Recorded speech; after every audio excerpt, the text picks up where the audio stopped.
Hey everyone, welcome to Princess of Gay. I'm your host Connie, and today it's Christmas time in May because we are reacting to Violent Night. This is a donation reward for Sweet Venom, so thank you as always for donating. And yeah, Violent Night. This is a movie that was only even requested after the holidays in the first place. Um, but we're getting to it now in May, so fun. But it's fine. There's no big deal with that. So this is a movie starring David Harbour as Santa Claus. You know David Harbour from the likes of Stranger Things, Hellboy, the more recent Hellboy, and more. Um, on top of that, John Leguizamo is also in it. You might know him from The Happening, or the original Super Mario Bros. Movie, or even as the voice of Bruno Madrigal in Encanto. So yeah, I don't know who else is in this offhand. If I know any of the other names, I just know those two specifically. But from what I remember from the trailer that I saw, this movie is basically about, I guess, this well-off family whose house gets broken into by some robbers on Christmas Eve when Santa's there. And he decides to take it in his hands to defend the house from the robbers by being a badass. Which is an interesting concept, and it's made very clear in the trailer that that Santa is still the good guy and everything, that he's, protecting the family and everything. Um, so, and I've seen movies where Santa's the bad guy and killing people and shit. Um, I'm just wondering where this is going offhand. Like, what is going to be the main takeaway from this film? On top of that, I think this film is just going to be fun. It seems like one of those movies that's just meant to be fun and silly and not really meant to be taken seriously. But you could just enjoy playing or watching it. I don't know why I was thinking of games there. You can enjoy just watching it. And I hope that's the case. I very much hope that's the case. I haven't actually heard what people think of this movie. So I don't know what the general consensus is on it, but it has been something I've been wanting to see. So luckily there is that. But all of that being said, we're gonna just get into this and hope for the best. See what this movie has in store for us, and hopefully enjoy it. So when the screen fades to black, pause this redirect and go to the description below. Follow the link to the reaction, and after you watch it, come back here to the redirect and resume play. Because after it fades to black, then it fades back in, everything from that point forward will be my afterthoughts and will contain spoilers to the movie. So, that being said, thank you so much for tuning in, and I will see you at the reaction. And we are back, and we'll begin with spoilers in 3, 2, 1, now. So yeah, the uncle, Morgan Steele, was apparently played by Cam Gagande. Who, if you don't know what he's been in, he was the vampire. Oh God, what is his name? I have the list here. Let me try and find it. James. He was the vampire James in the Twilight movie, the first one. He was also the character of Ryan in the martial arts movie Never Back Down. Which is an American martial arts movie, mind you. But it also starred Jimon Hanso and, unfortunately, Amber Heard. But it was a pretty fun movie. I actually really liked Never Back Down. But yeah, it's like I haven't heard his name in a long time. I would not have put together that was him there. But, so there we have Violent Night. And yeah, it's pretty much what I expected it to be and what I wanted it to be. Just a fun, silly romp with Santa killing a bunch of home invaders and, psychopaths. Um, with some help from others. Like, I mean, technically speaking, Trudy has a kill count. Technically speaking, she's the one who took care of the one guy. What was his name? Oh, I can't think of his name at the moment. You know what I'm talking about. But the guy who got like the nail through the chin and everything. It's because of her Home Alone traps that killed him. And it's like she technically has a kill count. That's pretty wild. Uh, by the way, his death was probably the most disturbing. Not the most creative necessarily. I would give most creative death to the final death with going up the chimney. One, it was actually really well set up. Like that had been set up earlier in the film with them saying like after he went up, it's like no one could fit up there, and it's like so okay, so that was set up so that someone would eventually go up there, who isn't Santa, and would be obliterated because of it, and yeah, that's what happened. That is exactly what happened. Also, I do like kind of the fitting nature of the fact that Gertrude is the one to kill the leader of the kill squad in the end. I think that was very fitting because it was her kill squad who betrayed her. So I think that was actually a smart idea, and also obviously having Santa be the one to kill Mr. Scrooge or Jimmy was obviously always going to happen. Um, yeah, the kills in this were actually really creative, really well done. The violence in general was. Honestly, the acting was really great. John Leguizamo really nailed this role. Like, I've seen him in a lot of different stuff in a lot of different kinds of tones for movies. Like, you have the Super Mario Bros. Movie, obviously. You have The Happening. You have his voice role in Kanto. The movies I mentioned, of course. But then there's other stuff, and it's like I've seen him play a lot of different types of characters, but I've never seen him actually come across as legitimately menacing and intimidating. And he actually did here. Like he was actually genuinely intimidating in this.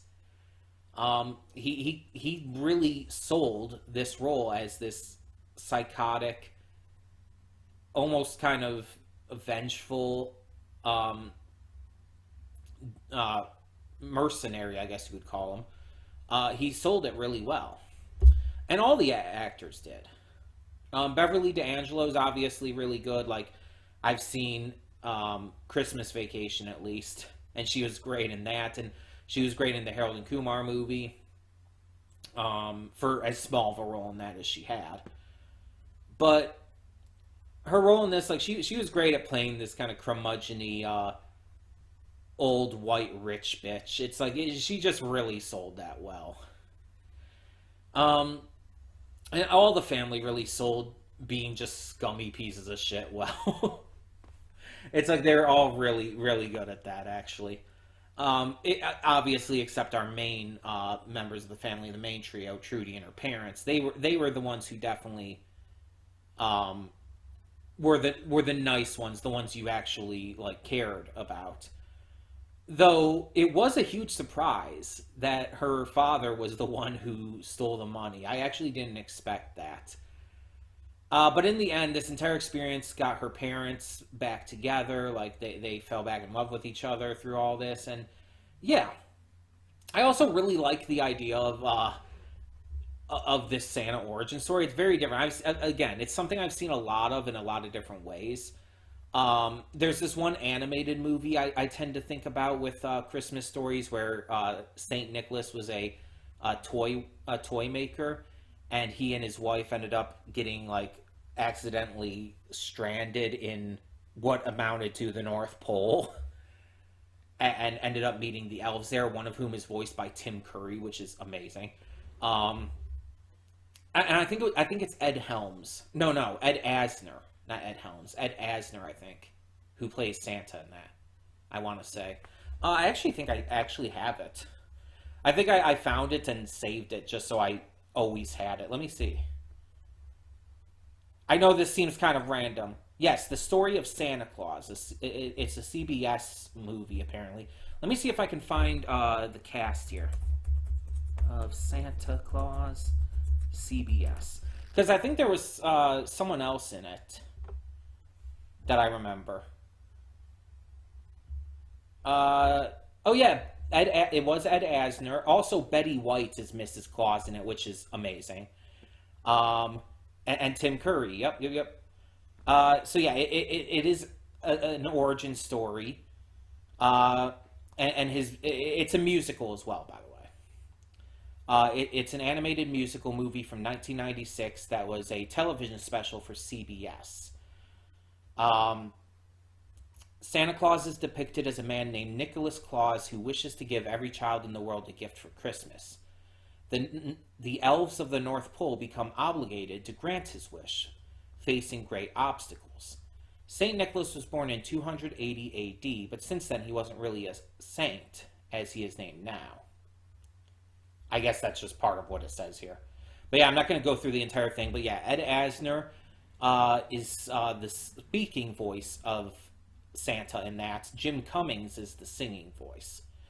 Betty White plays Mrs. Claus. Nostros, the leader of the elves, is Tim Curry. I thought there was someone else in it, but I guess maybe not.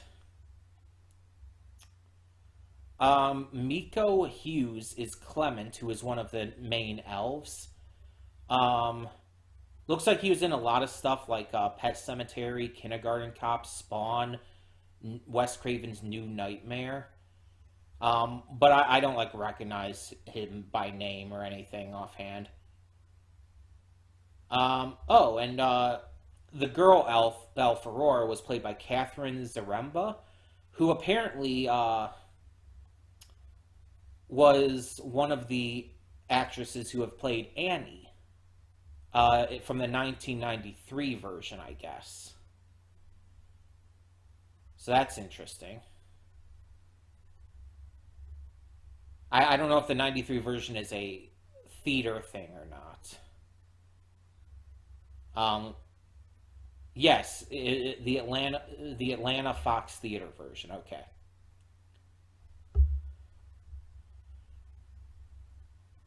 Okay. So yeah, there's that. But yeah, it's interesting to see different takes on his origin. And in this one, he's like this former Viking warrior. Um, and so that kind of leads to some interesting shit. Especially once he gets the hammer.